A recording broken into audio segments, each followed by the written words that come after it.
Fala aí, pessoal, tudo bem? No vídeo de hoje a gente vai falar aqui sobre a crise do governo Lula. Eu vou tentar fazer uma análise fora os fatos recentes, crise institucional, judiciário, perseguição política, esse negócio aí eu não vou botar na conta. Vou botar o que é relativo ao governo federal, que na verdade está sendo coadjuvante aí nessa história, né? Porque é uma guerra dos Estados Unidos com o judiciário. Vou focar aqui nas questões do governo Lula em si.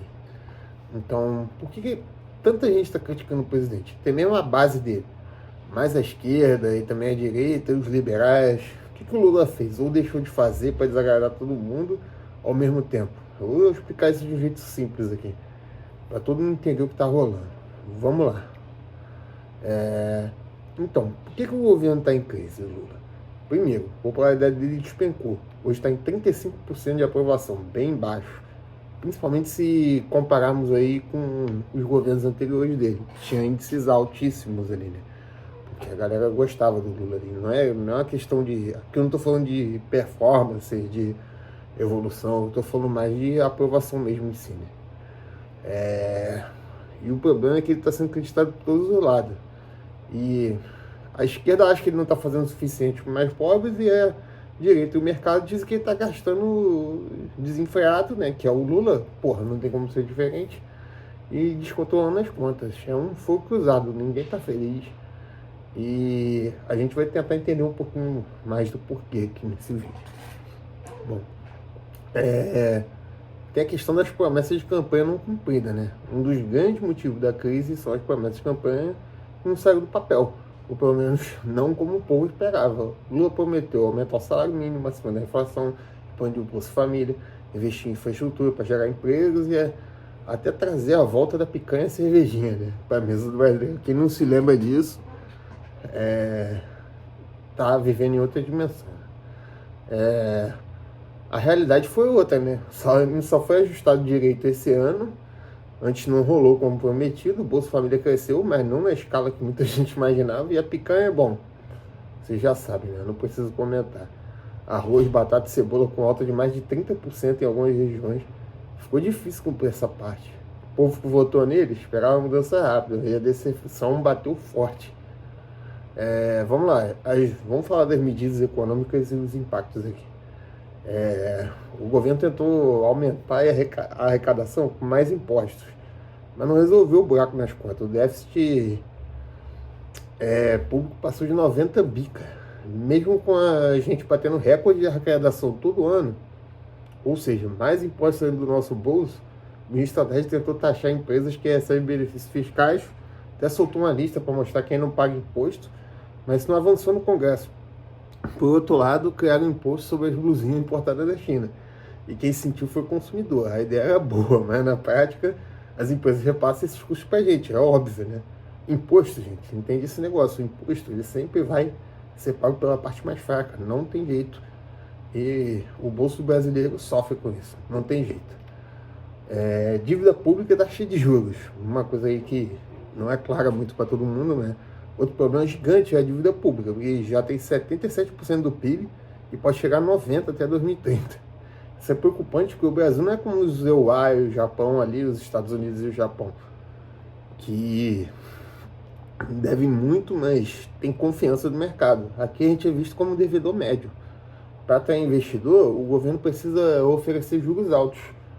Hoje a taxa está em 15%, uma das maiores do mundo. Isso encarece a dívida e trava o crescimento. Eu acredito que juros real deve ser a maior do mundo aí, considerando tudo que está passando. As empresas não investem, o varejo não gira, o dinheiro fica parado no Tesouro Selic, que é um ciclo vicioso. Mais dívida, mais juros, menos crescimento. Esquerda e direita, o que cada lado pensa aí nessa história?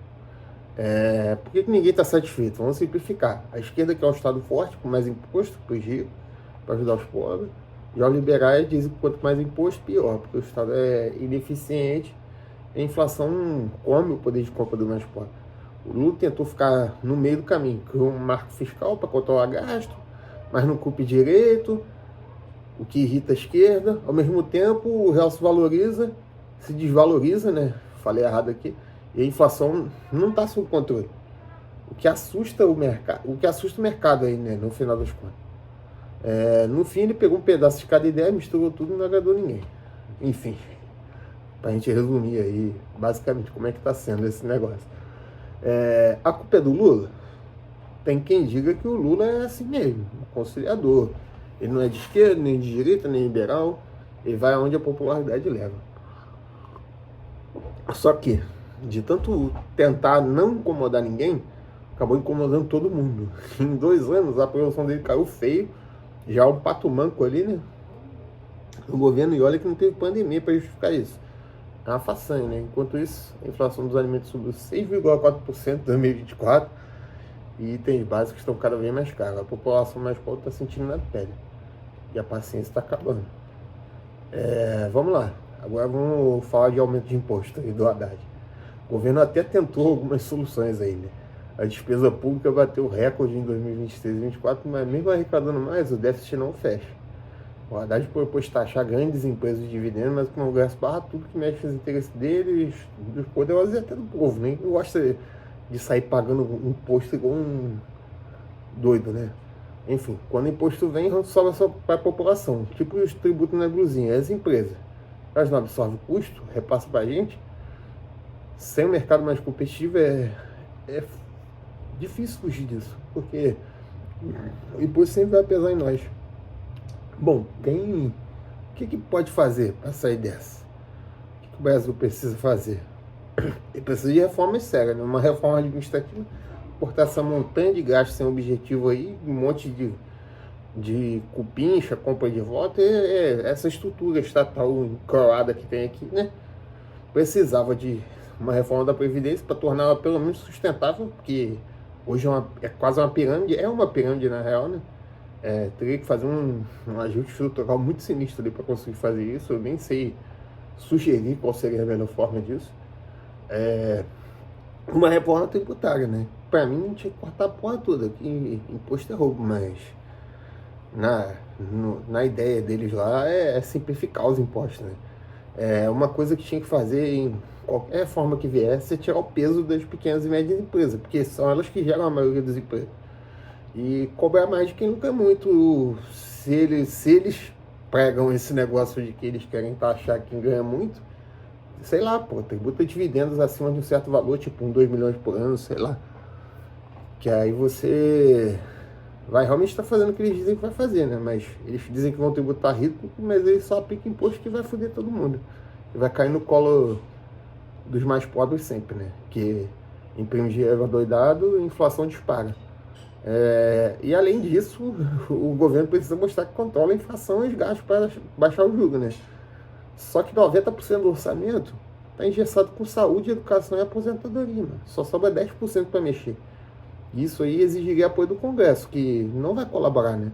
A gente tem uma crise institucional, os poderes estão em guerra aí. Tá um anulando o outro, o Lula só governa com o STF anula o Congresso, todas as coisas que ele vai fazer. O negócio tá brabo. Ele não vai conseguir isso, ainda mais que tá perdendo a eleição também. Mesmo que não tivesse esse conflito todo aí, os caras não vão aprovar coisa impopular no Congresso próximo da eleição, né? Resumindo, a crise do Lula vem de promessa não cumprida, conta descontrolada e um Congresso que está em desacordo, né, com ele. Todo mundo quer resolver, ninguém quer ceder. O desemprego até caiu um pouquinho para 7,1, o PIB cresceu, mas o PIB atolado de dívida não adianta nada. Mas isso não apaga problema, isso tem reforma. E uma resolução nessa crise institucional que a gente está passando aqui, o Brasil vai ficar travado. Quem vai pagar a conta vai ser a gente.